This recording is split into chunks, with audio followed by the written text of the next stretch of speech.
happy A-pop day to those who celebrate. I haven't listened to the album yet, but I will let you know what I think on Lebo Listens. But if you have listened to it, let me know what you think about it down in the comments below. I want you to sing my name. I know a lot of you don't know me. My name is Lebo. It's very simple. This is what you say. Lebo, Lebo, Lebo. Welcome to Nonhle Thema. Now this is a show which is below the culture. Anyone that you should know or already know. Now, superstars, before we get into hot topics, I do want to take a moment to remember Sebokgodi, who passed away 2 weeks back at the age of 63 due to complications of diabetes. And I know Sebokgodi from generations, playing the role of Kenneth Mashaba. He was, exceptional in that. And I really do love Katlego Tanki. I love this chemistry with Katlego Tanki. And she actually spoke at his memorial and she said that she cherishes those moments. But I do know that he has range. He was on Bupilo Kisimpejo.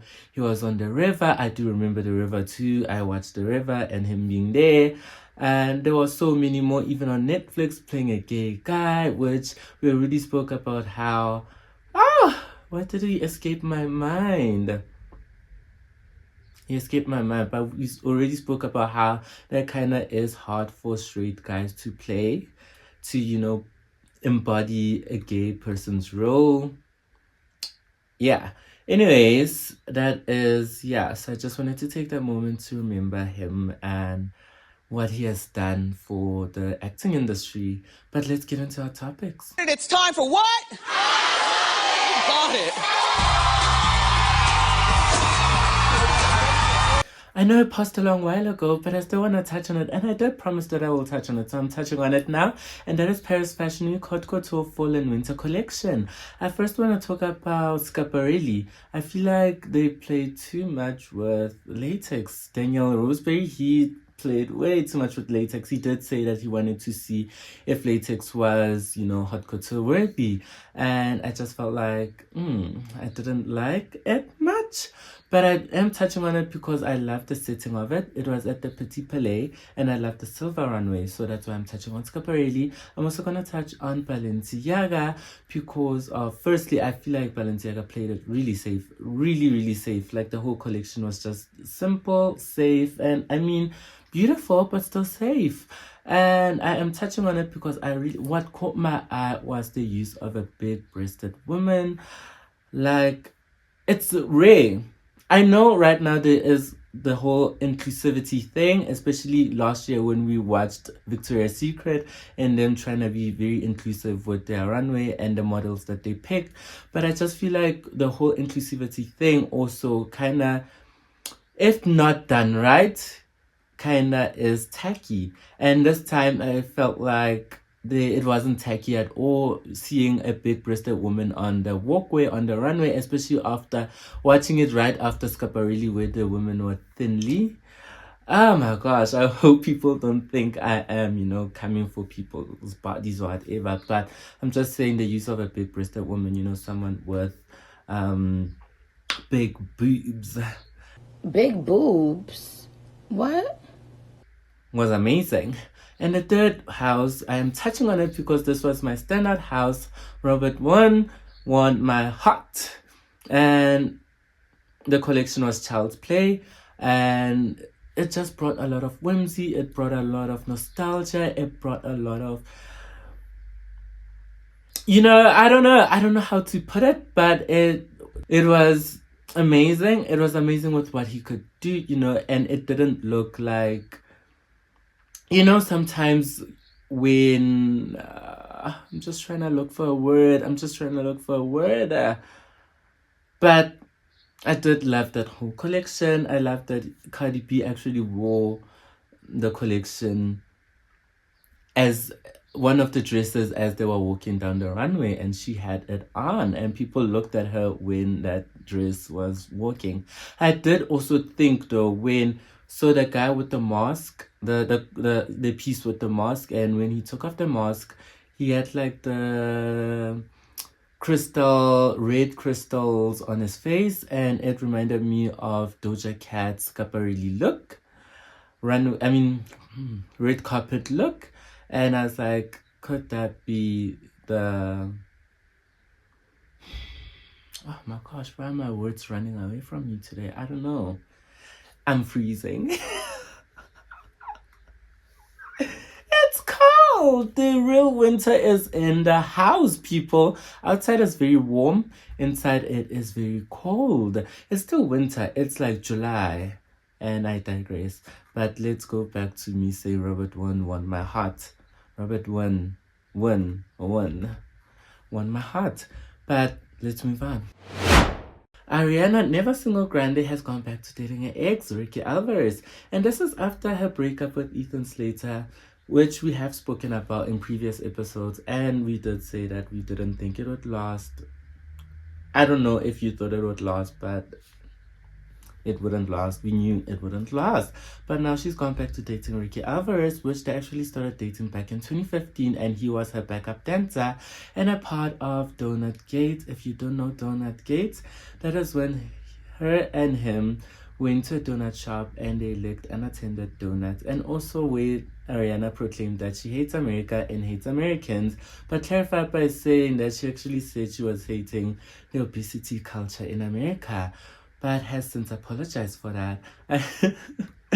But yeah, she has gone back to dating her ex, and we knew that she was seeing him when she started changing lyrics for Thank You Next, and was saying, because the original lyric says, wrote some songs about Reiki, now I listen and laugh.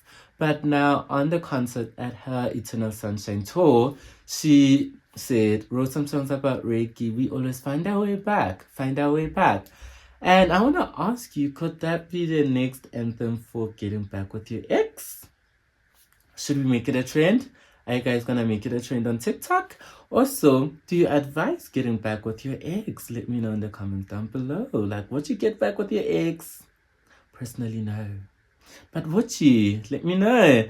But now I say never single because she has never caught a break. There has been a slight break in between boyfriends, but we can go and check her dating timeline. So she dated Jay Brooks back in 2013, and that's when there was this whole scandal with Nathan Sykes, who she also sang with. She had a duet with Almost Is Never Enough, and Jay Brooks alleged that she was cheating on him with Nathan Sykes, and she denied that, of course. Then they broke up in 2014, and that's when she dated Big Sean. And then her and Big Sean broke up in 2015, and she dated Ricky Alvarez, which she is dating now. Broke up with Ricky in 2016, and she started dating Mac Miller, who she actually first... what is this word? She collabed with him back with The Way, and they ended up dating way after that in 2016. And we all know, I personally think that was her greatest love. That was her true love. She hasn't said anything about that, though, but I do know that Mac has a special place in her heart.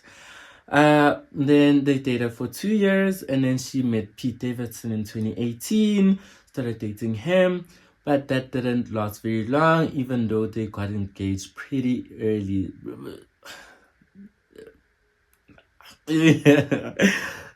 Didn't last. Broke up in 2018, dated in 2018, got engaged, broke up. And then she had a break in between that, 2018 to 2020. And then that's when she found Dalton Gomez. They got married in 2021. And then she broke up with him and started dating Ethan Slater in 2023. And that lasted for 3 years until she started dating Ricky Alvarez right now in 2026. And like I said, the only break that she really truly got was in between Pete Davidson and Dalton Gomez, which was a 2-year break from dating that we're not sure if she was texting anyone, was talking to anyone, was in a situationship with anyone. but she was not public with any relationship by that time. And that's why I say never single grande. I am a lover of love, and I want to share with people that I'm in love. So Nonhle Thema, the daughter of Cynthia Shange, who Cynthia Shange we've actually spoken of in previous episodes, where I told you guys that she was the first black woman to represent South Africa as Miss Universe. Put some respect on my girl Cynthia Shange. But Nonhle Thema has been trending, and she has been trending for her interview with Tando Tabete on 947. And the reason why they've been trending is because of her saying that she brought Twitter to South Africa. And it rubbed people the wrong way, I guess, because they were like, who is she? Some people didn't know her that well. Some people knew her, but were questioning, did she really? Some people, we could say that they had some bit of jealousy, you know, they had some bit of mess in them. And I'm looking at you so easy when I'm saying this. But but what I am saying is, Nonhle Thema, if you have gone back in time and have actually watched everything, looked at everything, and seen that this girl has actually been the it girl of the 2010s. And she has, for me, I will say that she was a media personality and also socialite. Like, remember when I said bring back socialites and socialism? I told you guys.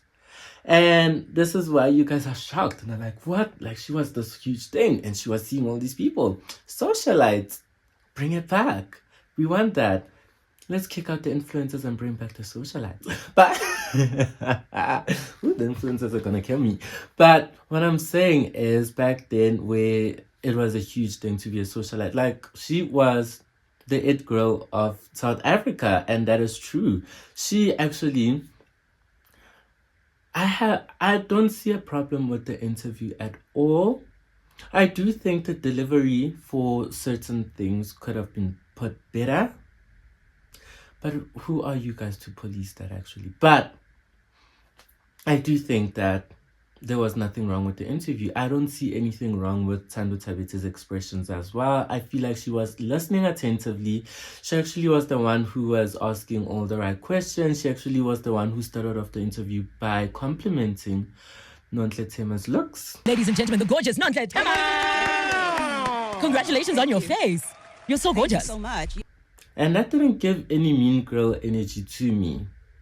I don't know why people felt off. I just feel like it's projection. Whole lot of projection from a whole lot of people. Like I said, people like Somizi were opening up comments for people to hate on Nonhle Thema, which I don't understand why.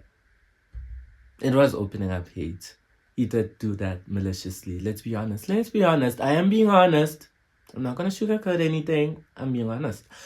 But also, what I am going to say is, she is an it girl. She is right when she says she was seeing all these stars and was just a huge thing back in that day. And I do feel like maybe with the whole Twitter saga, she may be meant to say that she, I don't know. Nah, I'm just trying to, I'm trying to, you know, put it in context. But if she says that she was in America at the time where Twitter was first established, it does make sense, because a lot of things do start off, like, let's look at right now, the app Goose, because this is the app. I'm only making it as a reference because it's the app that I can talk to you guys about right now that is actively doing this. But Goose has launched in America already and is active, and people are making reviews about it and whatever, but in South Africa it hasn't been active. It's not active as of yet. You can go and download it, but it will tell you that it will be released soon. I think on the 30th of July, somewhere there. So you see, if you're in South Africa, you don't have access to the app yet. But if you're in America, you have access to it. So maybe that's what she was referring to, because if she was in America at the time of Twitter first launching, should have been the first people from South Africa to be on it and to engage and to tweet and to do all those certain things. But in South Africa, you wouldn't have it as of yet, and you'd be behind. So when it starts reaching South Africa, she would have known about it a long time ago. So maybe that's what she was referring to, and that's what she was trying to say by saying that she brought it to South Africa. But people maybe took it out of context and started running with it because they do like to run with it. That's why I like to watch interviews firsthand and draw my own conclusions. Because I almost said South Africa. Because nowadays there's just this whole people take clip farming and they run with them, and there is no individualism anymore. People don't think for themselves anymore. People like to run with the collective. I don't know why. And there's this whole humbling culture. People love humbling culture. People love to humble people. People don't love confidence. They don't love people being true to themselves and people saying, hey, I was a huge thing. Which she was. I was a huge thing. Recognize me. She was on Exes. She was on Channel O. She was, doing certain things. She was interviewing big stars. She has been photographed with so many huge stars. You're Pharrell, you're Ariana, you're Christopher Brown, you're you're Snoop Dogg. All those people, you're huge stars. So many people dream of interviewing, but they still haven't. She was with your parties. Your huge parties. And oh my gosh, I just wish we could go back to those times now that I think of it, People don't make parties anymore. They don't. We just get one exclusive all-white party and that's it. Like, where are the industry parties in South Africa, to be exact? Give me industry parties and invite us. Re-invite Claire. But yeah, that's it for the whole, from my side with the whole Nonhle Thema thing. Now, lastly, I don't want to put too much hot topic segments into this episode because I wanted to talk about Cardi B and the drama surrounding her life. Like, she is a drama. Are you a drama magnet, Cardi B? Tell me, are you a drama magnet? Because it seems like you attract drama everywhere you go. And she even said that she thinks that she's the hip-hop Britney Spears because she attracts drama everywhere she goes. I don't know, though, because Britney wasn't trying to attract drama. She was just famous and really famous, like really, really famous. But I don't know, Cardi, it seems like the men that you attract drama. They bring drama.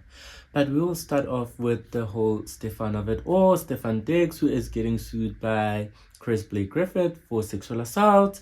And this was back in 2025. Chris Blake Griffith alleged that Stefan Diggs was tried to sexually assaulted him. Why am I saying tried to? He sexually assaulted him is what he alleged. He said, oh my gosh, I don't know if I can... let me get into position because this is going to be a long-winded video. But so he says that they were at a strip club, or at a club, but I must say I think a strip club. They were at a strip club and they normally swap out sweets, packages, the M&Ms and the whatevers, and they swap them out into, I don't know.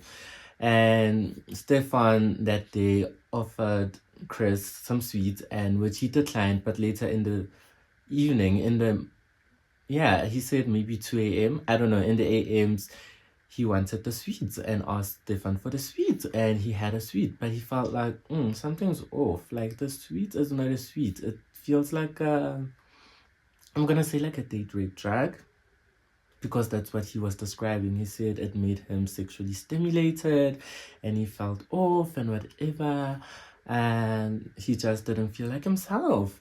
And when they were heading home to Stefan's place, Stefan started, whipping out his pee-pee and was playing with his pee-pee in front of Chris. And Chris was like, why are you doing that? Like, can't you hold it off until you get home and do it by yourself, whatever?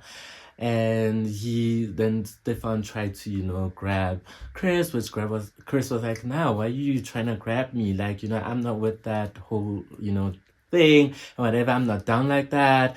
And then he stopped and then they walked to Stefan's house, and Stefan tried grabbing him and kissing him and putting his tongue in his ear, and he was like, nah, he's not cool with that and whatever, and that's the sexual assault that he's claiming. Him, I guess, allegedly making a pass at you. Right. Like, how did that go? We used to do dumb things like when we went to the strip club, we would take the jelly beans, swap the bag out. We put them in the Skittles. He's offering me candy. I'm really thinking it's on something like, man, you trying to play with me? No, I don't want to do that, because we've done it before. But now it's like 2, 3 o'clock in the morning. Man, give me a piece. So he gives me a piece of the candy. And what happened to me after that was not what would have occurred if I ate Hershey's, I'll tell you that. What do you think it was? I mean, from the side effects of what I felt, I would say maybe in the realm of like ecstasy infused. So you were aroused? I was definitely sexually stimulated in ways that I'd never been sexually stimulated before. My skin was sensitive to the touch. My eyes are blue. My pupils were so big, my eyes looked black. And I really couldn't explain why I felt that way. My sex drive was through the roof. I'm trying to really pinpoint, what did I do? Shortly thereafter, we ended up in a car, 2-seater Porsche, just us. And I said it to say it's not a lot of space. He's talking to me about all the girls that he got in the house. Now, mind you, I was just at the house earlier, so it is a boatload of girls at the house. It's Spanish. But he only left with you. He left with me, but at the house, it might be 20 girls. And as he's touching on himself and feeling on himself and like talking through what he's about to do when he walk in the house and how pretty much basically saying how horny and sexually stimulated he is in like street lingo. Pulls his man out, starts to play with himself. And I'm telling him, yo, bro, keep your composure. I'm trying to laugh it off because I'm like, what the fuck is wrong with you? Why you put that up? Like, what are you doing? And he reach over to me like, man, come on. And he got his thing in his hand. I'm like, what are you doing, bro? And he's trying to like laugh. And I put that shit up. And he put it up. We get out the car. As we're walking, it's very uncomfortable to talk about. As we're walking toward the door, he put his arm around me. And he said, man, come to my room. And he put his, put his tongue in my ear, like doing some weird shit. And then he claims that because of Stefan turned him down, he then got beat up by, Stefan asked his brother and his goons to beat up Chris and to shut him up. And that's why he got beat up. But then Stefan came out and said that, no, the reason why we beat you up and everything is because you stole from me. You stole from me, and that is why we are beating. That's why my brother and his goons beat you up. That's legit why. Hey, nigga, stop capping. Yes, you did. Are these yours or Steph's? What about the bread? The cash? That was good. I want to know why niggas think they can steal them. I had no intention of stealing. Shut up, Chris. You also did not tell him, hey, I have a bag full of your shit, but instead, could you give me some bread? Bro, I just talked to him as man to man, bro. I had no intention of letting down my brother, bro. Bro, clearly you did. Shut the fuck up. I didn't take it. I'll let you, girl. Bro, I'm so stoked you're here. I've been working my balls off preparing for your life. No cap.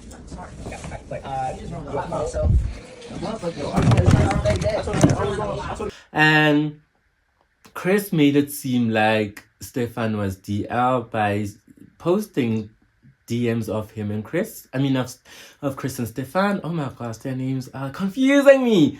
But he posted DMs alleging that Stefan was saying that he wants to tear up that ass. Chris's ass. But it turns out he was saying a reference for basketball. Like he was gonna, beat his ass playing basketball. And it just seems like Chris likes this whole thing of alluding, like he makes it seem like Stefan is alluding to, the deal type of things and everything. And I'm gonna tell you why I feel like this could have been like a situationship gone wrong. It is because in an interview, Chris has stated that, everything was normal between them. And even when they went shopping, it would be Stefan Diggs and the many women that he has in his life, and Chris and Stefan's bodyguards and Stefan's brother.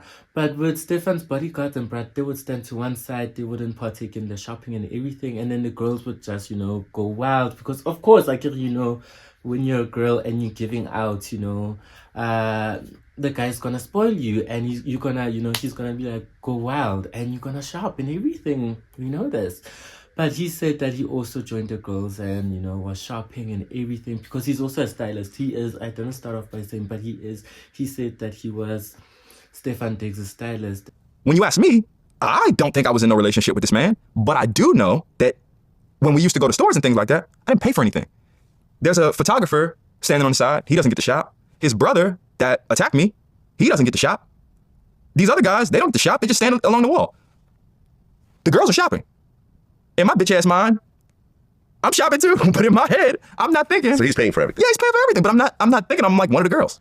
For instance, going shopping, we got girls around and things like that. I was always able to just go in the store, get what the fuck I want. No limit. When you're with him. When I'm with him. Yeah. Do what you want. Yeah. Meanwhile, his brother, the Derez guy, stand on the wall. Photographer, stand on the wall. The bitches shop. Right. The girls in them shop. Not to decipher bitches and girls. Well, I wanted to decipher bitches and there girls. is, but regardless, other people are shopping that Right. aren't the photographer and the brother. Chris get to run wild. See, we get to do what he want to do. I never looked at it like weird because I'm also curating your fits. You know what I'm saying? I never looked at it like that. But when I walk out the store and go to the truck, I walk out the store and go to the truck with the girls. Them guys are carrying the bags. Didn't get no shoes. Didn't get no shirt. Didn't get 3 outfits just now. I never looked at that like weird because at the same time, I don't feel like you paying me like my actual rate, 1, 2, and maybe that's why you're trying to overcompensate rather. 2, I don't know if you're trying to entice me to sign paperwork or just make the gig seem like it's so sweet you don't want to go nowhere else. But I said it to say I never really viewed it as weird until like the back end of things. Pause. And would design for Stefan Diggs, which I'm like, Stefan Diggs wore clothes that are sus. Clothes that are like, sometimes he'd come out and be like sus. And I'm like, so Chris, well, you don't wonder what's making him dress sus? Handbag and all. But it just gives that, like, I just feel like they had like a relationship kind of thing where they just got each other.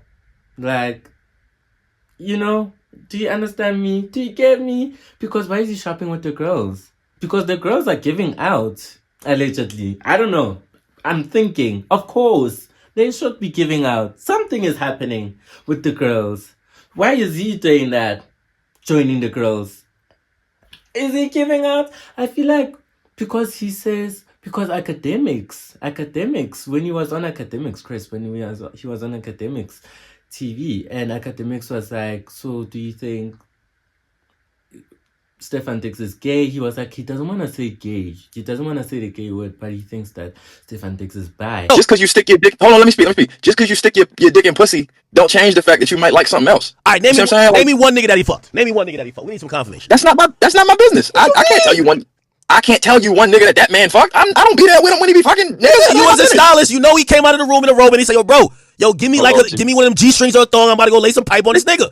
Turn the kinky down. No, I'm saying if he's gay, he's gay. Like, bro, gay niggas is. No, I'm not even saying that the man is gay. To be gay, see, all right, boom. Streets say if you're bisexual, you gay. Boom, I understand that. But just the level set for the sake of like being accurate as we speak, I would deem him bisexual. I would not deem him gay. The nigga be fucking bitches. You know what I mean? Like I can't act like he don't like to fuck bitches. And at the end of the night, what he'll settle for, you know what I mean? That ain't my business. I did see some shit on the internet where he was talking to some girl talking about getting his ass rubbed while he get head or some shit like that. I found that to be a little, odd, but that ain't my business. And I'm like, maybe Stefan Diggs was bi. Let's say he's bi. Let's take that he's bi. And then Chris is straight.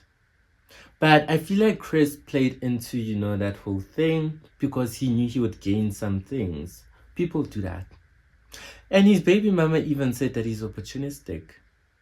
Decided to have a baby by your high school sweetheart only to find out that he would just grow into a scamming, scheming man-child who just refuses to get a job and just scams his way through life. He's tried to extort multiple people, NFL players, boxers, etc., lying on the internet, just attention-seeking behavior. You carry yourself with grace. You don't even address or acknowledge any of the crazy, weird, wild things that have happened.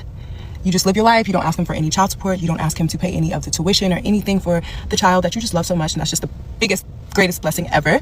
Put a finger down if the same person who has harassed you, tried to assault you, and do all these crazy things to you decided to serve and sue you for $12,000 for a chain that he didn't even buy and that I don't even have. That's what he said. His ex-baby mama. They have kids. They have a lot of kids. Stefan has his own baby mamas and kids. And Chris has his own baby mamas and kids. But he's very opportunistic is also what I'm seeing, what I'm getting. Because even with, oh my gosh, I forgot his name. But there was this guy who said that Stefan and Chris are doing all these gay stuff. And then Chris came out and said, no, but you are also DR, like, wake it up. Like, and I'm like, oh, you be clocking all these men that are DR or whatever, but that means you are playing into it. I just don't buy it. I just don't buy that he doesn't play into it. I feel like he does. I'm pretty sure he does. Because no man would just be comfortable. I know they do. I know there are men that are just comfortable and will sexually assault people, of course. And I just hate that now this has taken away from the case of him being sexually assaulted, because now he's going on this podcast spree and is talking about all these different things, and now it's just for shock culture and it's never about the case anymore. Even though he says that we should wait until the case plays out and whatever. But it's like people are not even focusing on the case anymore. They're just trying to, hey, Stefan is gay. You are gay. Everyone's gay. Whatever is gay. You are gay. But but what I'm saying is, I feel like these men are comfortable with him and reach that vulnerable state of telling him that, hey, I think I might be into guys. And he's like, it's cool. I'm cool with it. I'm down with it. I'm not going to do whatever. But, he's like cool with it. And then they just, cross the boundary and whatever. And now when it crumbles, when his opportunistic ways crumble and now he's stealing from people and whatever, and they catch him, he ends up and turns around and is like, no, like the whole outing thing, which I don't find outing very cool. Outing is not the gag that you guys think it is. Honestly, outing is never cool. But I just feel like that's him. I just feel like if things don't go his way, he will out you. That's what I'm getting from everything. That's what I'm getting from this whole situation. So that is the whole Stefan of it. Or I don't know. We are going to see how it plays out. But I do think that Stefan might be bi. And he was just playing into that whole situation to get some benefits out of it. I haven't. But I can imagine you might sway a little bit and lean on the walls. So there's that. Who knows? But now I do want to get into the second drama that Cardi B is in, and that is with her new man, Okoye. What did I?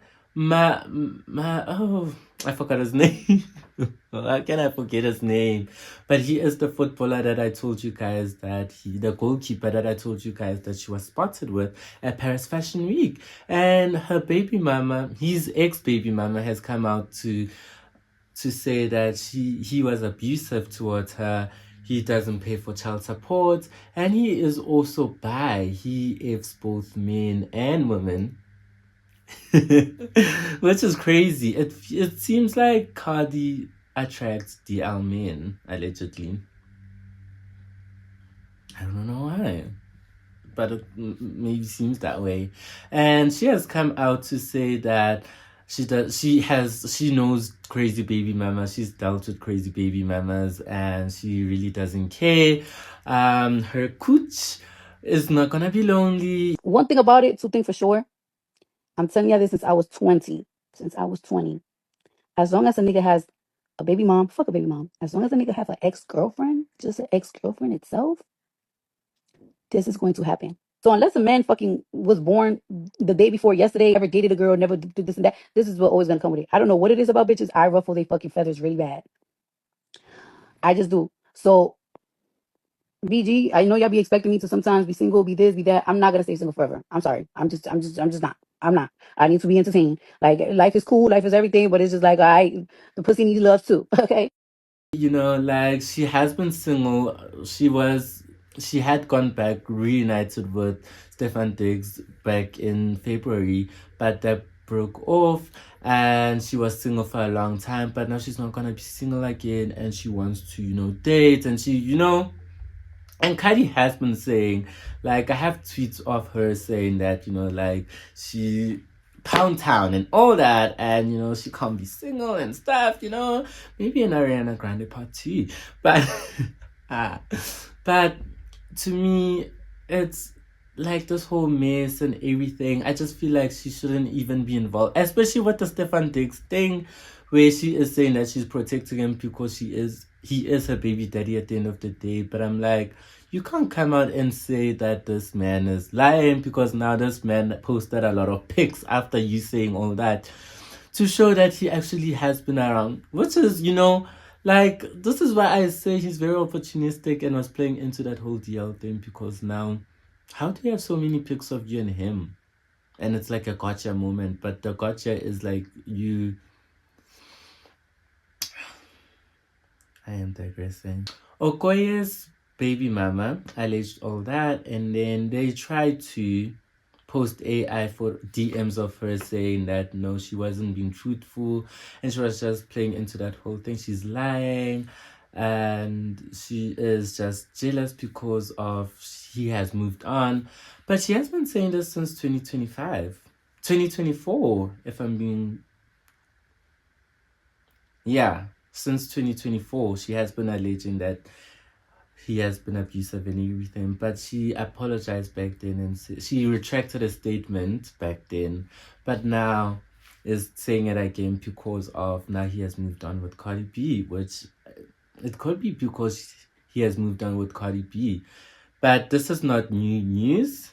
I don't know why everyone is making it like it's new news for her to say this, and because now they were saying that she is lying about it, and those AI DMs were fake, is what she said. And I believe that they were fake because she has said this. She has spoken of this before. So, I don't know. Cardi B, fix your life. Nonhle, please help my girl out. Does that sound like something you want? Yes. Well, let me tell you, you'll never get it. But now, superstars, this is it for this video today. I am ending it off here. Please like, comment, and subscribe. And just know that I am freezing. I don't know if you guys will see that I am shaking while talking to you guys, but I kind of am. But superstars, I'll see you next Sunday.